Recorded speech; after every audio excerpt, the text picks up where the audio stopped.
La prima volta accadde dopo Capodanno. Mio marito e io organizzammo un piccolo party alla nostra villetta di Pleasantville, qualcosa per pochi intimi per celebrare la sua promozione allo studio legale. Insieme ad altre 2 coppie di amici ridemmo, scherzammo e bevemmo dalle 8 fino a mezzanotte inoltrata. L'ultimo invitato ci lasciò all'1:45. Intorpidita da qualche drink più del dovuto, misi nel lavello i bicchieri e mi trovai a letto quasi senza sapere come. Una sonnolenza pesante e torbida stava già spegnendo le centraline del mio cervello quando suonarono alla porta. Io, già nel dormiveglia, quasi pensai fosse un sogno, ma poi sentii le coperte frusciare e gli schiocchi prodotti dai piedi nudi di John sul parquet e giù per le scale. Immaginai che uno degli invitati fosse tornato indietro. Magari aveva scordato da noi i guanti o la sciarpa. Da basso udii la porta aprirsi e mi aspettavo di sentire un breve scambio tra John e un'altra persona, però vi fu solo silenzio. L'ebbrezza e il sonno mi stordivano, ma li combattei. Non volevo prendere sonno senza John accanto. Tuttavia non saprei dire quanto tempo trascorse. Probabilmente mi addormentai anche 2 o 3 volte. Tonfi lievi si avvicinarono e nello spiraglio delle palpebre intravidi la sagoma di mio marito entrare in camera, appena profilata dallo spettrale lucore emanato dalla sveglia digitale sul comodino. Anche in quella torbida penombra intuì che qualcosa non andava in John. Lo percepii dai suoi movimenti, lenti e meccanici. Si infilò a letto in modo goffo e scordinato, emettendo un respiro che scacciò via un po' della mia sonnolenza. Non dico che mi spaventò, ma riuscì a mettermi un po' in allarme. Con voce impastata gli chiesi chi avesse suonato. Matt, forse? La sua capacità di smarrire oggetti era proverbiale tra di noi. John tacque per un po'. Troppo. Infine, lo sentii borbottare che non era nessuno. Si voltò sul fianco e non parlò più.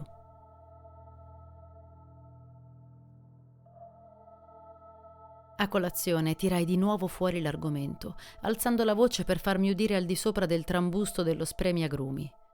John sollevò lo sguardo dalla fetta di pane tostato che stava meticolosamente imburrando, fissandomi come se mi fossi rivolta a lui in arabo. Un po' stizzita, gli ripetei la domanda della sera prima. Chi aveva suonato alla porta?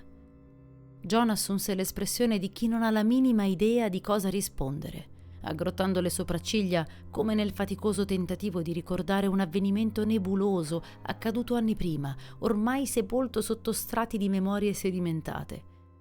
Notai che a un certo punto una strana espressione gli balenò negli occhi e le sue spalle fremettero impercettibilmente sotto la camicia. Ero certa che mi avrebbe detto qualcosa. Invece, con fare pensoso, riprese a spalmare il burro sul pane. Disse che doveva essere mezzo addormentato perché assolutamente non ricordava neanche che avessero suonato alla porta. Lo fissai, chiedendomi in che percentuale mi stesse mentendo. Sembrava sincero in realtà.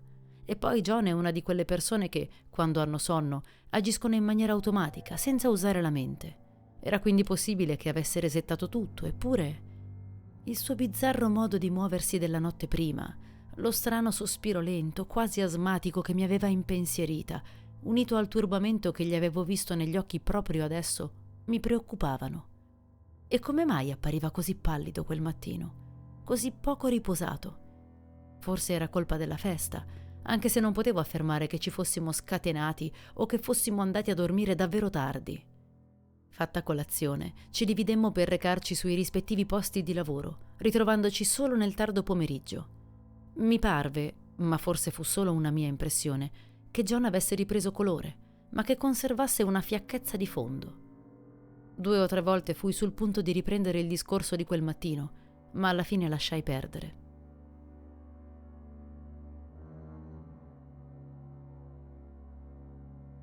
Era stata una giornata pesante al lavoro e la neve che mi accolse uscita dall'ufficio non aiutò a risollevare lo spirito. Il calore del caminetto e gli addobbi natalizi che ancora decoravano il salotto furono una benedizione. Gennaio sarebbe finito l'indomani e io già sognavo aprile, con le foglie che inghirlandavano gli alberi e i fiori rivolti al sole. La faccenda di John era un episodio quasi dimenticato ormai. Non facemmo le ore piccole. Dopo cena guardammo svogliatamente un film che non impedì al sonno di assediarci verso mezzanotte, ora in cui ci ritirammo. Dovevo essere davvero sfinita, perché non udii il suono del campanello e neanche John che sgusciava fuori dal letto. Probabilmente, se rientrando non avesse sbattuto contro lo stipite della porta, producendo un bel botto, non mi sarei accorta di niente. Mi svegliai di soprassalto e vidi mio marito raggiungere il letto strofinandosi apaticamente la spalla. Allarmata, gli domandai se si fosse fatto male e lui brontolò con una voce strascicata che gli avevo sentito solo quando aveva esagerato parecchio con l'alcol. Sotto la camicia da notte sentii la mia pelle incresparsi quando realizzai che il suo respiro era roco, stanco e lento come la notte in cui avevano suonato alla porta e compresi che, per quanto assurdo, la faccenda doveva essersi ripetuta. Mentre John goffamente infilava le gambe sotto le coperte, gli chiesi chi avesse suonato. La risposta che mi diede fu un biascichio incomprensibile. Pareva che la mandibola si rifiutasse di muoversi correttamente o che la sua lingua fosse paralizzata. Ripetei la domanda, ma lui si era già assopito. Dalla bocca gli usciva un rantolo cartaceo che mi impedì di prendere sonno per diverso tempo.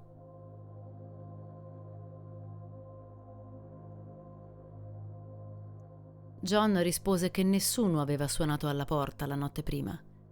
Cercando di non mostrarmi scettica o indispettita, gli domandai perché si fosse alzato allora. Come se fosse la cosa più naturale del mondo, mi spiegò che era andato in bagno. Quello che maggiormente mi irritò fu che poteva benissimo essere la verità.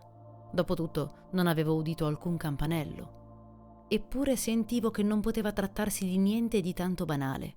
A rivelarmelo era il viso di John, bianco come il gesso, nel quale borse scure spiccavano incredibilmente vivide. Inoltre aveva gli occhi a mezz'asta e l'umore torvo, il che era strano, poiché lui era una delle poche persone che conoscesti a essere reattivo e allegro anche appena alzato. Mangiò poco e con una svogliatezza snervante, ruminando a lungo, e fissava tutto con occhi vacui. Pareva sul punto di svenire da un momento all'altro e fu per quello che gli consigliai di prendere appuntamento dal medico. John reagì in modo scontroso, quasi che la mia preoccupazione lo infastidisse. Eppure tale atteggiamento andò a unirsi all'elenco delle brutte novità. Aveva sempre fatto tesoro dei miei consigli e non era uno di quegli uomini che si rifiutano per principio di farsi esaminare da un dottore. Quando uscimmo di casa per andare al lavoro, entrambi eravamo di malumore, nervosi e rancorosi. Tuttavia, un suo messaggio delle 4 mi risollevò l'animo. Quella sera cenammo in un bel ristorante giapponese e John, scusandosi per il suo comportamento, mi promise che sarebbe andato dal dottore lunedì prossimo.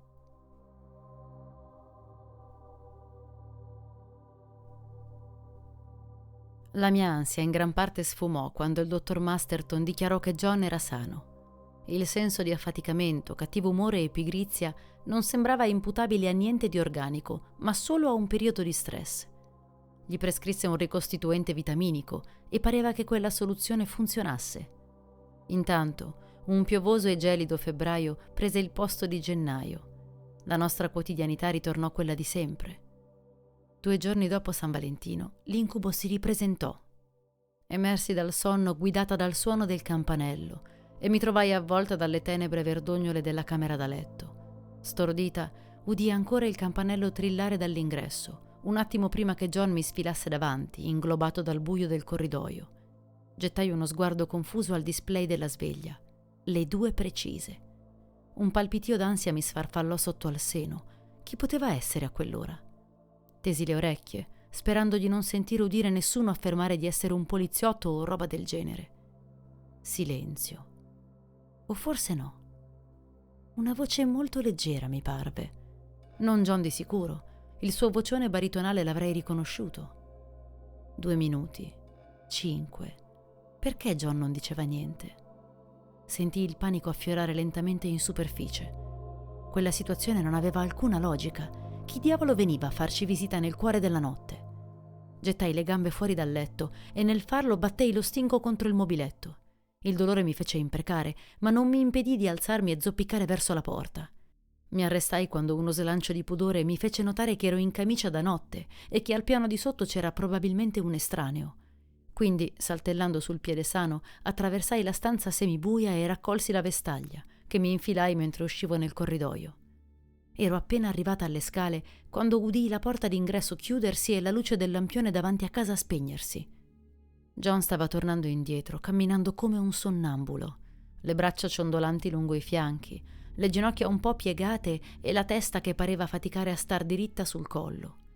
Dio, mi fece una tale impressione che, sulle prime, quasi pensai non fosse lui. Il cuore mi arse di paura mentre lo osservavo salire le scale, montando uno scalino per volta, raggiungendomi e passandomi accanto come se fossi invisibile. Lo superai e mi parai di fronte a lui, e solo allora, strabuzzando gli occhi vacui al pari di chi non riesce a mettere a fuoco, mi visualizzò. Con voce carica d'ansia gli chiesi chi avesse suonato alla porta. Mi fissava senza parlare e dovetti combattere contro il senso di gelo che mi trasmetteva.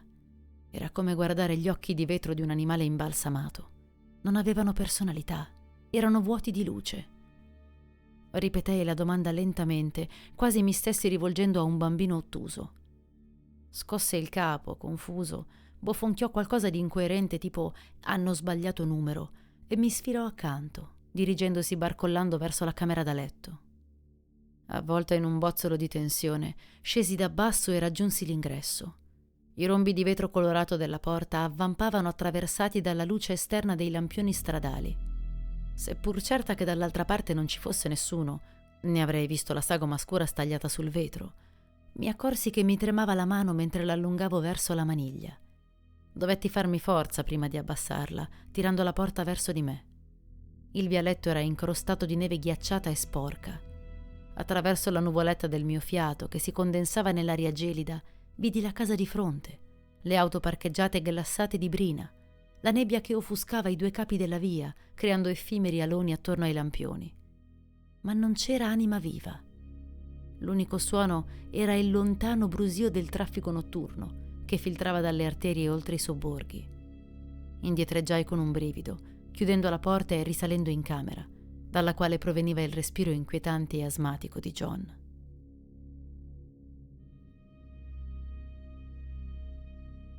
Era così debole il giorno dopo che dovette chiamare l'ufficio legale e darsi malato. Non fece alcuna fatica a convincerli. La sua voce era ridotta a un sospiro che a stento gli usciva dalla gola. Sotto la luce del lampadario di cucina, il suo volto appariva traselucido, con piccoli gomitoli di vene bluastre che affioravano. La sua pelle era smorta, secca come carta velina, screpolata. Stentavo a riconoscere l'uomo che da 11 anni condivideva il mio letto, e la paura mi scorreva lungo i nervi, sprigionando scintille. Cercai di approcciarmi al discorso con tatto e dolcezza. John continuava a distrarsi, a fissare lo spazio vuoto sopra la tavola piena di cibo che aveva appena stuzzicato con la forchetta. Sembrava faticasse anche solo a tenere gli occhi aperti. Gli chiesi chi avesse suonato alla porta la notte scorsa e John, dopo lunghi attimi di meditazione, affermò che non ricordava. A dire il vero, non rammentava neanche di essersi svegliato. Gli feci presente che si era svegliato e come. Lui continuò a scuotere il capo. La cosa strana era che, per quanto assurdo gli credevo, sembrava davvero che faticasse a fare chiarezza nei suoi pensieri, che fosse vittima di una spossatezza e una confusione mentale estreme. Quando gli posai una mano sulla spalla, quasi dovetti ritirarla. Il gelo del suo corpo mi colse di sorpresa, strappandomi un singulto d'orrore. Misurandogli la temperatura, scoprì sconvolta che era molto al di sotto del normale, cosa che mi indusse a preparargli subito un bagno caldo. John non obiettò. Era in uno stato di torpore così intenso che rispondeva agli stimoli con ritardo e in modo sonnolento, scordinato. Lo accompagnai in bagno e mentre lo spogliavo provai un tuffo al cuore più forte del precedente. Allibita, osservai i segni chiari che spiccavano sul suo torace. Lucide, piccole impronte di mani, come pitture rupestri sulle pareti di una grotta. Rabbrividii, senza sapere cosa pensare. Gli chiesi come si era fatto quei segni, ma John non sapeva neanche di averli, e la sua espressione, quando si spostò di fronte allo specchio opacizzato di vapore caldo, fu di angoscioso sbalordimento. Parevano scottature, ma erano bianche anziché rosse, troppo nette e precise per essere sfoghi cutanei, eczemi e dermatiti. Mani sottili, con affusolate dita ben divaricate. Mani di bambino. John prese a fremere e poi a tremare. Udii il ticchettio di porcellana dei suoi denti. Vidi i muscoli contrarsi in spasmi incontrollabili. Fu una crisi momentanea, ma mi terrorizzò a morte. Aiutandolo a scavalcare il bordo della vasca colma d'acqua fumante, restai seduta accanto a lui, perché non mi fidavo a lasciarlo solo. Rimase immobile, respirando piano, le palpebre chiuse su occhi spenti. Attraverso l'acqua, i segni del suo corpo apparivano come tremule, malefiche stelle.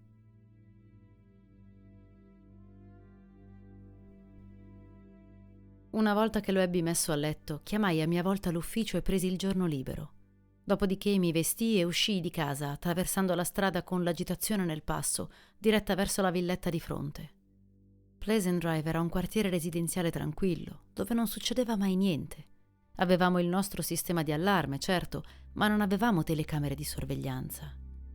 Al contrario, la signora Kersh, la nostra dirimpettaia, ne aveva da poco installata una all'ingresso di casa, proprio all'altezza del citofono, e la mia speranza era che avesse ripreso il misterioso visitatore notturno.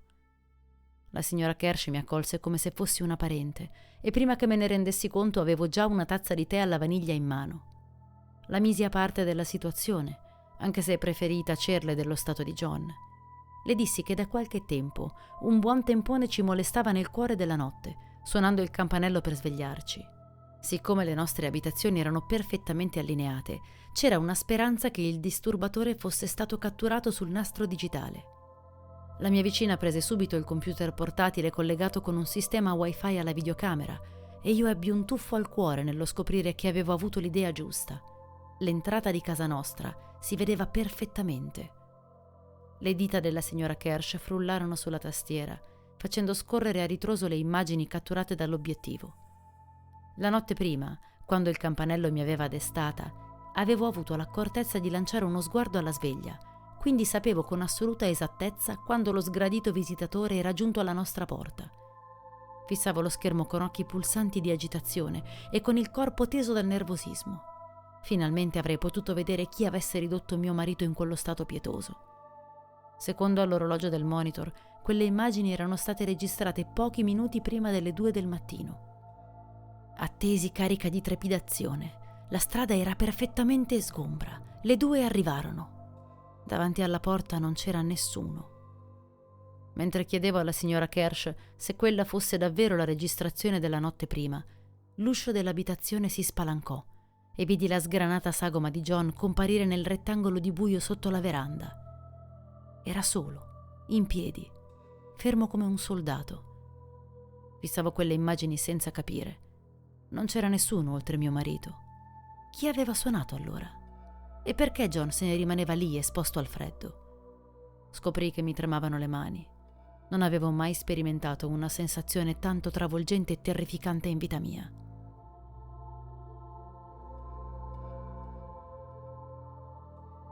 Sapevo che sarebbe successo di nuovo. Me lo diceva un istinto innato, lo stesso ancestrale allarme e retaggio di quando l'essere umano era poco più di una scimmia. Ci vollero 5 giorni prima che il campanello suonasse di nuovo nel cuore della notte, diffondendo il suo trillo spettrale nelle buie stanze di casa nostra. In quei 5 giorni, all'insaputa di John, ero sgattaiolata fuori dal letto non appena lo sentivo russare, per andare a coricarmi sul sofà in salotto, impostando la sveglia un'ora prima che suonasse quella di mio marito, così da poter ritornare in camera mentre ancora dormiva. Avevo dormito poco e i miei sonni erano stati agitati e niente affatto ristoratori, ma altra scelta non c'era.